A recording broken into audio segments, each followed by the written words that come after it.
Hey guys, I'm Birdie and welcome back to my channel. This is Clown Cows. In today's video, I wanted to talk about something that I had touched on in my first video. I briefly spoke about Amber's Aunt Tammy loving hard and how Amber's idea of an unconditional love means she's willing to lie for her victim or partner, depending on what side of the fence you're on. And I mentioned how Tammy's love for Amber was so much stronger because she wouldn't lie for her.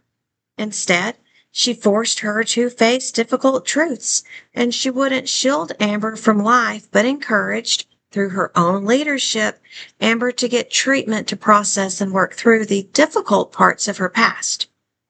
This got me to thinking about something Amber has talked about a lot, and that's the soft and gentle love she says she wants from her partner.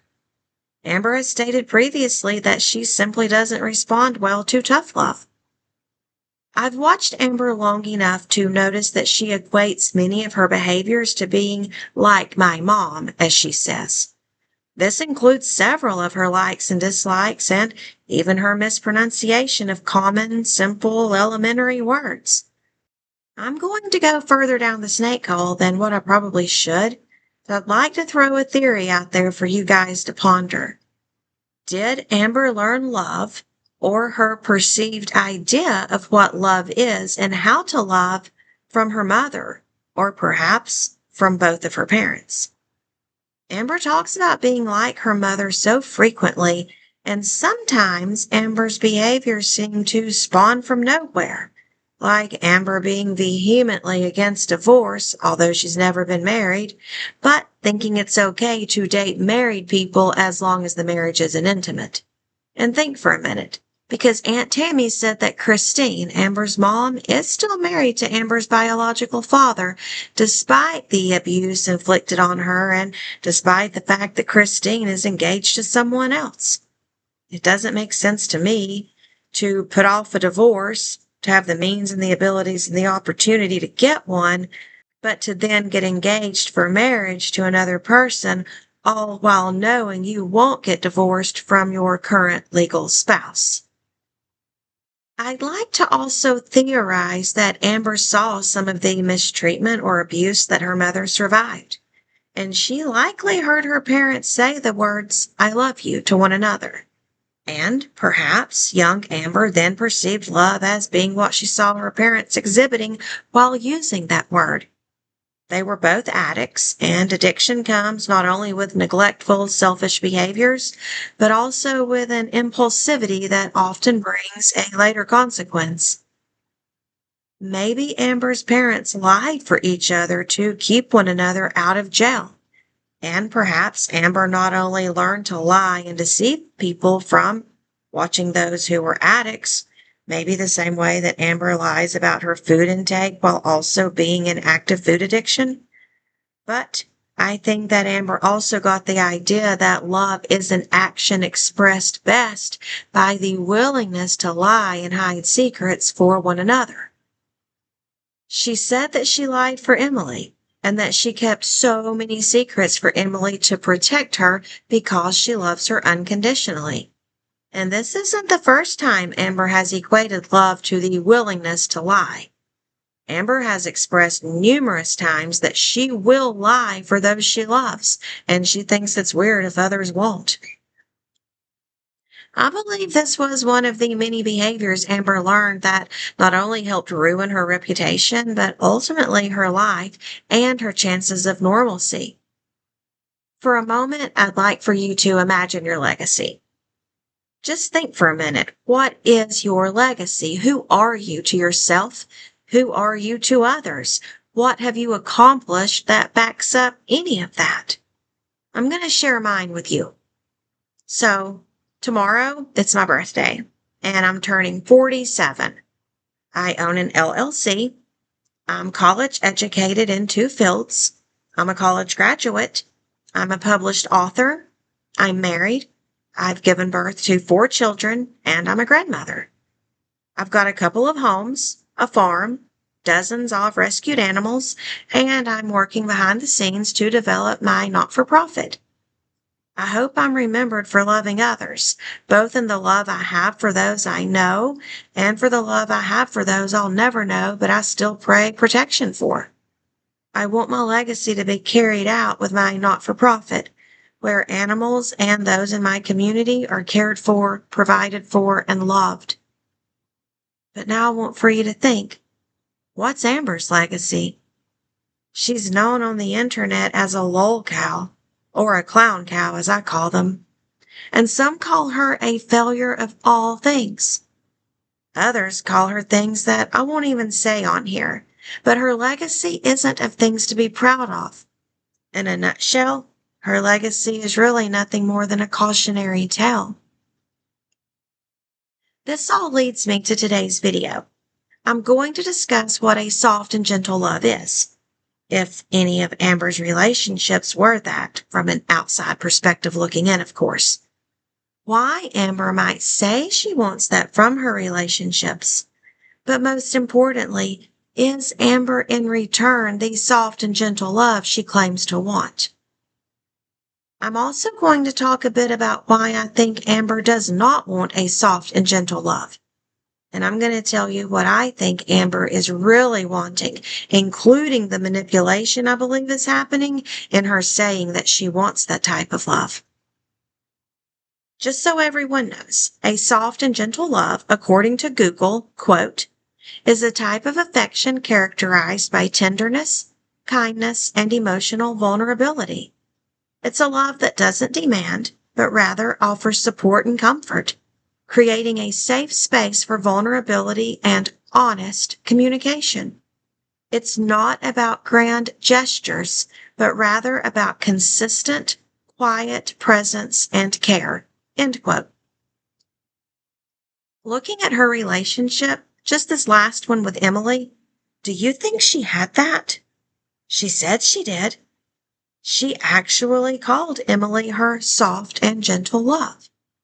But she also said Emily mistreated her similarly to how her mom was mistreated by her dad, and that when describing to her mother how that made her feel, the mother expressed that was how she had felt when her legal husband, Amber's dad, had mistreated her. Amber displays a very poor understanding of what love is, or how to express it. Even the soft, gentle love she claimed to want and have at one time wasn't soft or gentle at all. It was a violent and degrading type of relationship. But even without the violence, it still wasn't soft and gentle, because as defined, that love requires honesty. And that's the opposite of intentionally lying for that person or hiding their horrid secrets from the world and then expecting the same in return. There's no doubt in my mind that Amber learned a lot of horrible behaviors watching her mother or potentially both parents, and maybe even from watching others. But surely Amber must know that many of these behaviors are bad, or should not have the expectation of those things being hidden by one who professes to love her. And even then, when those truths come out against her, she tries to deflect fault by blaming it on her, in my opinion, self-diagnosed mental illnesses. Amber herself says that her BPD is unregulated and untreated. But just think about what unregulation means. I mean, I agree that BPD in part is characterized, or at least has a component of emotional dysregulation. But emotional regulation comes from within. It's not a pill that we take, Amber. It's not a food that we eat. It's part of our own self-control. We are in charge of regulating us. So, I don't think Amber really understands that by saying her BPD allegedly is unregulated, she's actually admitting to choosing to not control herself. But back to the soft and gentle love this video is about. Amber will never achieve that because she'll never have honesty in her life. She's discarded the possibility of honesty by insisting on lying, instead of changing behaviors to such that doesn't require being lied about. In my opinion, and by definition, A soft and gentle love is not what Amber wants, nor has she ever wanted that. I believe she says that as a manipulation tactic. I think she wants to be perceived as small and dainty, quiet, vulnerable, a damsel in distress, fragile, soft, kind, reserved, silly, and non-threatening.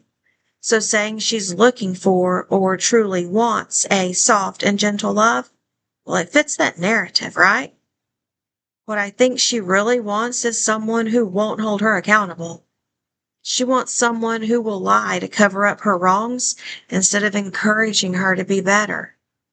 She wants anyone to bow to her, take care of her physical, mental, emotional, sexual, and possibly even her hygienic needs, but not someone who helps her grow. Just think about it. If you're seeking out a caregiver, that's someone who takes care of your current mental, emotional, and/or physical state, okay? Then you're not looking for someone to hold you accountable, because accountability means accepting and acknowledging truth. And from there comes change. And from that we grow as humans, hopefully into better humans. But that takes a lot of self-reflection and self-regulation. It's a painful process too, because just as I hope we all have in partners, family members, and friends, it's a process that forces a very difficult realization that maybe we've not really wanted to accept. This is especially true for those like Amber who will blame an inanimate object before they will even consider blaming themselves. Amber has said that she doesn't respond to tough love. So let's take a look at what tough love is. It's defined on Google as, quote, the promotion of a person's welfare, especially that of an addict, child, or criminal, by enforcing certain restraints on them and requiring them to take responsibility for their own actions. End quote. So Amber does not want a soft love because that's an honest love that seeks bonding through truth. And she doesn't want a tough love because that's a love that requires effort and accountability. In my opinion, Amber wants a relationship where her partner sees no flaws in her. And if they do see flaws, they should immediately know that the flaws they see are only a reflection of their own, or that it's not Amber's flaw at all, but rather her alleged undiagnosed, untreated mental disorders that she uses as an excuse and does not try to correct through therapy. And if her partner can't do those things, then it's still not Amber's fault when she goes crazy, crashes out, or the monster, as she calls it, enters the room. It's your fault, at least to Amber in my opinion, because I think to Amber, she believes that the difficulties she's had in the past, whether it be her childhood or her difficulties now, somehow exonerates her from any and all wrongdoing. And because of that, at least in her mind, she's not at fault. You see, the monster, it's only a reactive monster. And that soft and gentle love she had with Destiny when she allegedly threw a code red Mountain Dew at Destiny was just an undiagnosed BPD meltdown. The fight she allegedly got into with Jade was simply a misunderstanding on her part, coupled with Jade being unhinged, no less. In the words of Amber, if you pop off, I'll pop off. Remember that Amber has admitted she can throw things at people's heads. And I think that's Amber's idea of a soft and gentle love. It's a love that imposes a lot of restrictions on others, but holds no accountability for Amber. She has a history of proving on camera that she has never and will never allow someone to hold her accountable. World War III would likely ensue, and then I think she'd just blame the alleged disorders she may or may not have, and the therapy she does not get, and the self-help classes she never went to, and the nameless doctors who were always wrong, and the dog. Don't forget about the dogs, because she really likes to blame the dogs, even for her late-night binge eating. Right, monkey? So in conclusion, Amber does not want the soft and gentle love as she has claimed. and she doesn't want the tough love that she desperately needs to save her life. I think she wants an emotional and physical slave who submits to her every command and who sees no wrong, lest their reflexes be faster than her throwing arm. Again, none of this is anything more than my opinion and my theories based on observing her actions and her words, but it's really what I believe to be the truth. What do you think? If you watched this, I just want to really thank you for your time. I'm wanting to put together a mini documentary on another topic, but I've got a whole lot going on right now, so I know that that's going to take some time to put together and properly research before I can upload it. But I do plan on beginning my work on that pretty soon. Please share your thoughts and opinions below, and also, just by chance, if you enjoy creepy stories, please check out my other channel called Growl Creek. That's GROWLCREEK, Growl Creek. I like to write and narrate stories over on that channel. Anyway, I really want to thank everyone, and I hope to see you on my next video, which I'm planning to upload next week sometime. Be safe, y'all. Bye, guys.